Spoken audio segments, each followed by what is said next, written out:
Hi, this is Aminata. I'm going to read you a second sample from my upcoming book, Holding Space. What I'm going to read to you today is from the introduction section. I'm going to read you chapter 2. From the foundation, I'm going to read you chapter 6 and 7.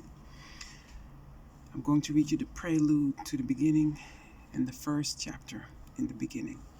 So here we go. Holding space. Holding space, taking up space, filling up the space, claiming space. What are you doing in this space? Occupying it, claiming it, filling it. You, with your big butt, broad hips, brown skin, kinky hair, and different sounds. What are you doing here? Standing here, sitting here, laying here, occupying space. Breathe in, breathe out. I hold the space, and not just any space, but I claim and carve out a piece out of this larger space that is made up of the dominant particles and is totally oblivious of the value of the space that I hold and bring. The space I occupy is different and therefore inherently suspect and questionable. I hold the space unapologetically, me, with my big butt, broad hips, brown skin, kinky hair, and different sounds. I, who have been overlooked, yet at the same time visible, hyper visible, that visibility used, magnified, exoticized, ridiculed, admired, or exploited. My being in this space, claiming it, holding it, usurping it, is an act of rebellion, because this space was never intended for me to be in it. I am here by grace, exception, tolerance, or formed normalcy. I do not belong, and yet here I am. I do not fit. Not the way I look, think, speak, move, or express myself. I'm an anomaly at worst, an entertaining curiosity at best, and yet here I am, demanding to be taken seriously. I claim this space without explanation. I claim it because I breathe and choose to. All I have to do is be present. My existence is my resistance, I heard an indigenous woman say once. By holding the space, I am forcing you to see me, acknowledge me, and take some responsibility for your feelings about your relationship with me. And I have nothing to do but be. Breathe in, breathe out. And in being, claiming this space, I force you to acknowledge all those others who are connected to me and stand with me, those seen and unseen, those of the present and the past, those who are yet to come, those who are out there, not yet strong enough to claim their own. While holding this space, I choose to take the position of neutral. That means I will not apologize, comment on, or ease your discomfort. In taking the neutral position, I allow you room to explore your own stance and position, the accompanying emotions, and allow you to do with them what you must. My neutrality is a gift to you, a vote of confidence in your humanity, capability, and the belief that you are not as fragile as you think you are. My neutrality is an investment in myself, a vote of confidence that I can love from afar, that I can extend grace and compassion rather than cut someone off, wipe them out, and erase them from my data bank, because that I can do very well. I can drop somebody like a bad habit and keep it moving, a trait I inherited from my ancestors. My newfound neutrality, then, is a commitment to my own growth and vision that I can become a more humane human being. And thus I hold space. I stand, sit, take shape as needed. And whenever you move throughout this space, while ignoring me and mine, my belly will start to burn. My ancestors will whisper in my ear and push me in my back, forcing me to speak up and speak out to other sounds and roar. I take a deep breath, summon their strength, and out it comes, disallowing you to ignore me, us, all of us. This space forces you to encounter me and those I am connected to and represent. This space offers both of us, all of us, room to grow, to encounter each other for real, to engage, to breathe, to become better, more humane, and possibly transform the space. if we are brave enough to enter.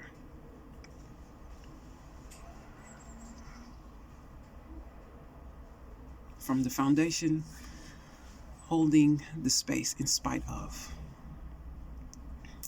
When I was a teenager and my male friends would come to visit, if they were black, my father would make them sit down and would ask them to play a game of chess. If they didn't know, he would teach them, because every man needs to know how to play chess. I knew better not to voice any objections. I thought it was racist that he never asked my white male friends to do the same, but I didn't question him about that either. He was just as courteous and kind to my white friends as my black friends, but he just wasn't that invested in them. So I left it at that. Just for my luck, my first boyfriend had been a member of the chess club. Hence, many a romantic encounter I had hoped for was wasted by him playing chess with my dad. Or so I thought at the time. There was a message there, an unspoken message, which I did not get until much later.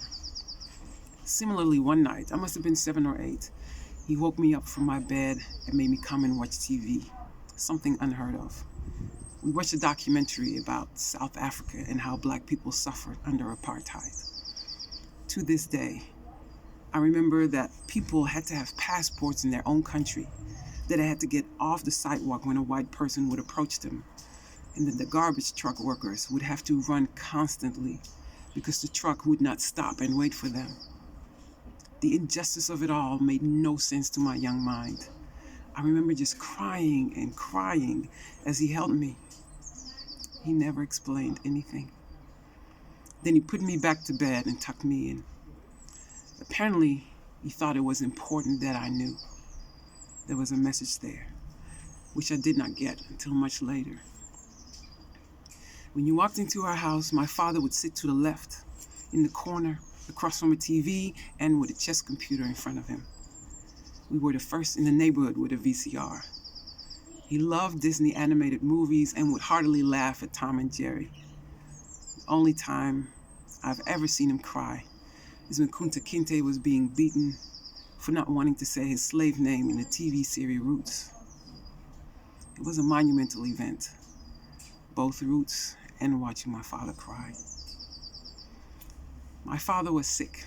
That's how I was raised. Your dad is sick. Don't make too much noise. Your dad is sick.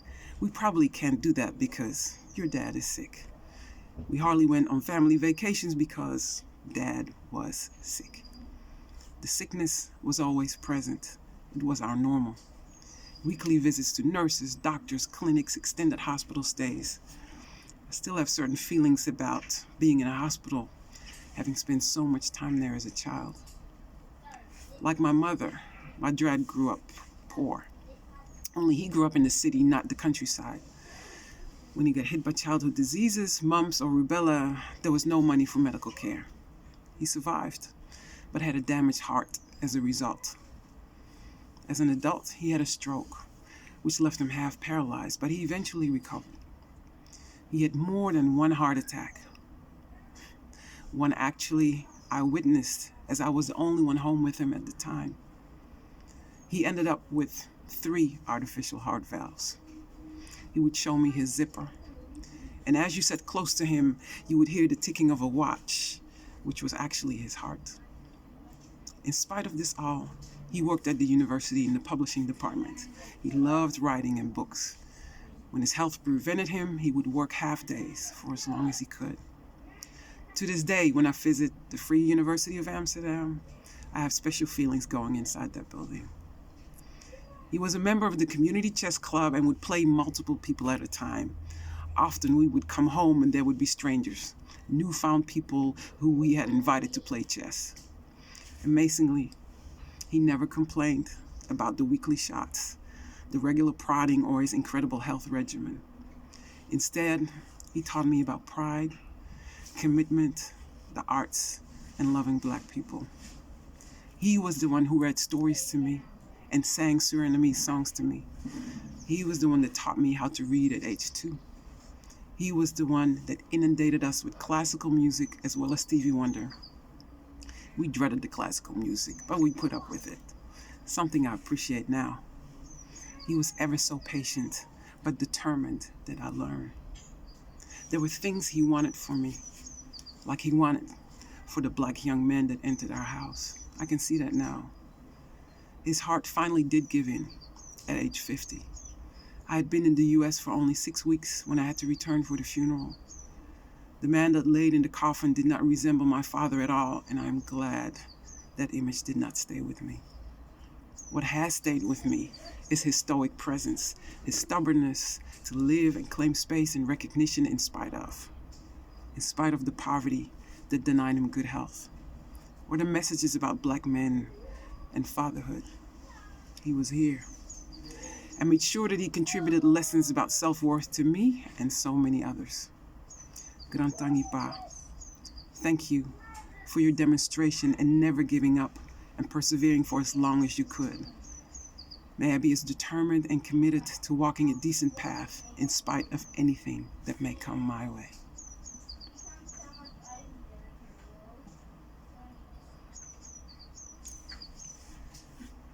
Bouncing down the path. There is not much that you can remember from when you were 2 or 2.5 years old. There's a picture of me standing next to my new baby brother in his crib, however, and the picture displays this sense of pure joy within me. Here was this incredible gift that was bestowed upon me, and one thing I knew for sure is that he was mine, and mine he was. I must have smothered him with surrogate motherly attention. I remember making him play things I wanted him to play until he wouldn't any longer. My brother was fiercely independent about finding his own way in the world. The best metaphor for him would be the Tigger character from Winnie the Pooh, who joyfully bounces down the path in the pursuit of simple enjoyment. When it was time for his early reading lessons with my father, he cried and kicked and screamed. I had loved those sessions. For my brother, however, there was no greater torture than having to stay inside reading while you could play outside and have some real fun. Are you kidding me? My father gave up after 3 days. My brother was fiercely committed to living life to the fullest and enjoying every step along the way. Friends, playing outside, exploring, those were the things he valued. School did not always appreciate his spirit, and he was quickly labeled as having ADHD and needing special attention. Thankfully, due to my mother's constant watch and interference, he made his way through the school system without too much damage. Whereas I would make myself sick fighting to make the highest grades, my brother would make sure he got the minimum he needed to pass. Otherwise, you could find him outside somewhere playing, exploring, daring life. He was a regular at the emergency room, and the doctors knew him on a first-name basis. I remember when he and his friend went fly fishing, and he came home with a hook in his head. Off to the emergency room once again. I also remember when we were in Suriname at the pool, and he went to the edge of the diving board and looked down, too scared to jump off. I remember him from the side of the pool as he went back again and again, each time trying a little bit more. Within an hour, he was doing front flip and back flips of that same diving board, because life is an adventure to be explored, and why not? I have similar accounts of him teaching himself how to skateboard, break dance, ice skate, or snowboard, always with him reaching near professional proficiency. I remember being envious about his ability to be so carefree, to not worry about high grades or what people thought. From very young, he had that wisdom on lockdown. It was also his protection, as my father could be very critical of him, whereas my mother would always come to his defense. My father's calm nature and my brother's rambunctiousness clashed at times. Yet I see how the appreciation for music and the commitment to fatherhood lives on in my brother. My brother, who once was part of the #1 Dutch rap group, is now a teacher, coach, and mentor to young people. He's the devoted husband, father to a daughter, and a knowledgeable uncle to my 3 sons and hordes of other nieces and nephews. He has taught me that besides seriousness and commitment, there needs to be room for play, joy, fun, and relaxation, because why the hell not? Grantangi, my brother, thank you for teaching me about balance. May I not only embrace, but teach others about balance on the path as well.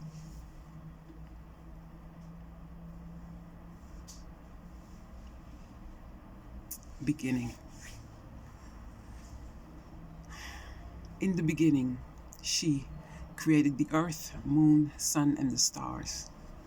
Mother Moon, Father Light, waxing waning, energies entwined, endless possibilities, potential inclined. In the beginning, the work was done with elements of love and alchemy. In the beginning, things were formed, things took shape, things came to be. In the beginning, we roamed and danced in and out of potentiality. In the beginning, we were free until we were set in stone, or so it seemed.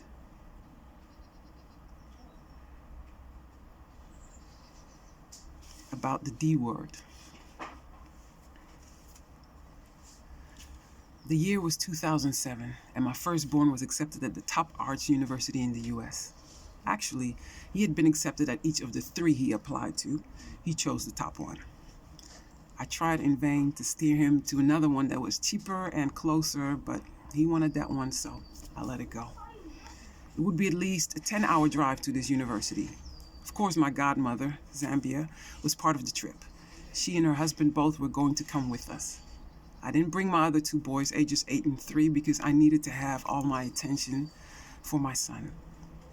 My little Toyota Matrix was a great road car and cheap on gas, but for this trip, we needed some room. So I rented a big Toyota SUV. We loaded it up and the 4 of us took off. The ride was smooth and comfortable. The gas costed a little more, but I was glad we had the nice ride. We had fun in the car, laughed and talked, but honestly, I was nervous too. I was feeling all kinds of emotions. I was taking my baby away to college, and if everything was to go as planned, he would really never return home to stay. I pushed the thought away and drove on. When we arrived, I gradually started to feel better. There was the hustle and bustle of new students. Having worked at the university, I had seen it every year, the tangible excitement. Now I was here myself, as a parent.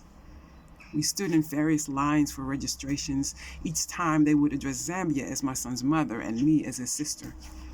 My son's skin tone is a shade lighter than mine, and Zambia's caramel color too, so it didn't surprise me. It didn't bother me either. I knew who his mother was, and that's all that mattered. We did the rounds, received loads of trinkets and information. There was a health booth. Zambia's husband said, "Let me take him." I saw them wander off together.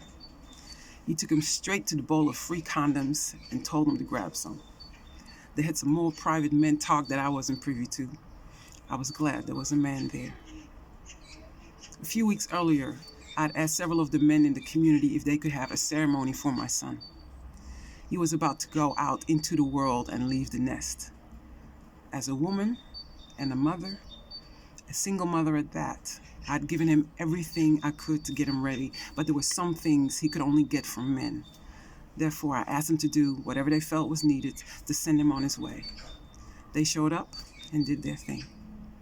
I will never know exactly what they did because my son would not tell me, but I knew it was good. I did not need to know or ask. I felt my father's spirit as he reminded me that there are just some things Black young men need to receive from their male elders. Several of the men thanked me. I wish I had had something like that when I went out into the world. Traditions of old, refurbished for the new, still resonate and touch. Somehow we still know. Zambia's husband was there then too. I stood there, looking at them at the health booth, assuring myself that I had done everything I could to get my son ready for this next step. In the evening, we went to Walmart and shopped till we dropped, buying things for his room. The next day was the big assembly, and then we would leave. The assembly was a show, a spectacle. At least 1,000 eager new students from all over the world with their families. The excitement was palpable. It was so enjoyable to look out at all this young potential in this space. You almost forgot that this was about education. It felt more like a sports event. Here we were in this big basketball arena. There were flashing lights, music, and overall loudness. It was crowded with people from all over the world, eager students with their families. All the African American students, stand up. Latino, Asian, Native Americans, stand up. International students, stand up. Look at how diverse we are. I have to admit, it was beautiful mix. It was a beautiful mix of ethnicities, something to be excited about. There was some more sermon and cheerleading-like comments, and then they were off and officially started as university students. After the assembly, it was time to leave. Here was the hard part. I didn't cry. I think that didn't happen until after I got home. I was sad but also excited for him as he was to start this new adventure. There were a whole bunch of feelings mixed into that moment of goodbye. I kept it together for his sake more than mine. I know that as oldest child of a single mother, he had a sense of responsibility for his mother and brothers that perhaps wasn't always fair. But that's what the universe had dealt him, and he had carried it well. Now it was his time. This great-great-grandchild of Mapo. She had carved the space through which her granddaughter's great-granddaughter and now great-great-grandson had left home to never return. At some point, you have to let go. Know that you've done enough, have provided enough, and have to trust that he can do his thing. So we hugged and kissed one last time, and off we went, back on the road in the nice big SUV. He did his thing as a university animation and sequential art student and did well. The roommate was rather immature, so again, he was in the big brother role, but he dealt with it. 3 weeks after starting, he called me, "Hey Ma, guess what? In our art history class, we are skipping African art, Asian art, Oceanic art. We are only studying European art." So much for all the diversity that was celebrated. So this is how it goes at the top arts university in the US. I have shared this story many times publicly. At the time, I debated whether to do something about it, to voice my complaint to the school, but I would just have been one of those annoying parents. So instead, I took my hard-earned money and went scouting for some good secondhand art books on art history from various cultures and sent them to him. Many years later, as I moved into the role where I had some power to address this issue, first as a diversity officer and subsequently as a research professor in inclusive education, I would use this experience as my foundation in my diversity and inclusion work.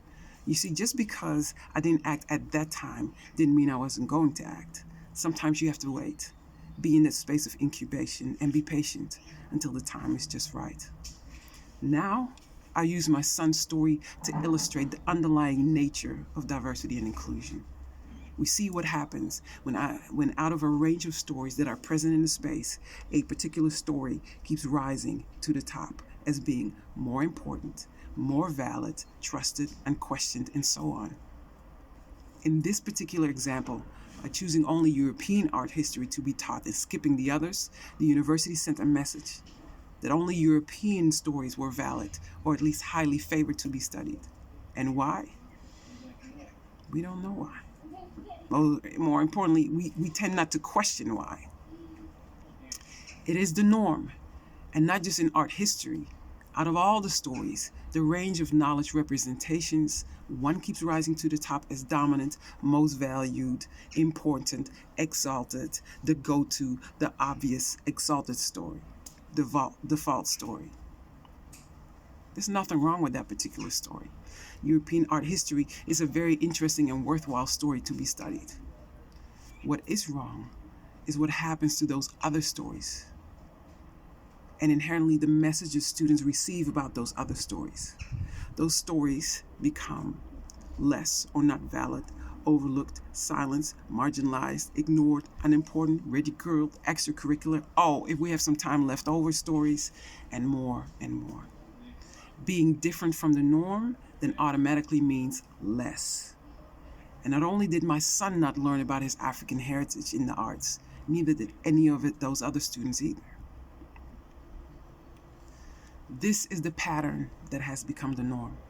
We approach diversity by focus on the variety of visible stories in the room or the lack thereof. We don't address the inherent inequalities that are affiliated with how the differential came to be or how it is maintained through our conditioned behavior. The quest in addressing diversity, better known as inclusion work, the love work, then becomes this. Can we value and honor all the stories that are present in the space. Grantangi, my son, thank you for allowing me to use your story to teach what the real love work concerning diversity and inclusion is all about. Thank you for listening.